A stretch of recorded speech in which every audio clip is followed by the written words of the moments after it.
Вы все равно пытаетесь свести, да, это важно. Важно, там, должно быть там и это, и знаки, и дорожные, там, и пешеходки. Основная причина ДТП, две основные причины, особенно с смертельным исходом, это выезд на полосу встречного движения и превышение скорости. Что одно и другое, оно все равно превышение скорости. Так нет? Он же на полосу встречного уже выходит, там, превышая скорость. Если бы вы там нарисовали бы мне, показали бы основные вот эти причины, и население в том числе показали бы, мы бы тогда выдернули это все и сказали бы, где нужно работать. В том числе вы сказали Назрань, Магаз. Ну нарисуйте на слайде, покажите мне. Вот эта дорога, вот здесь у нас больше всех аварий. Причина. Крутой поворот, отсутствие видимости.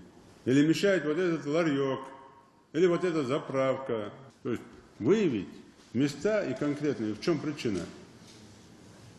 И тут уже докладывать в своем конце в плане, для чего я говорю, что вы планируете делать, что именно на этом месте у нас постоянно, сколько я сейчас помню, аварии происходят где-то там в районе Тушоли.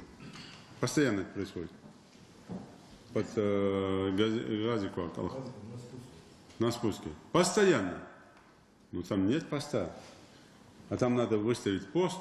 И не просто выставлять пост, а создавать там драконовские меры там создать для всех водителей, которые превышают скорость на этом участке.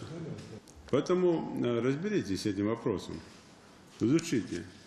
И вот это все надо выявить.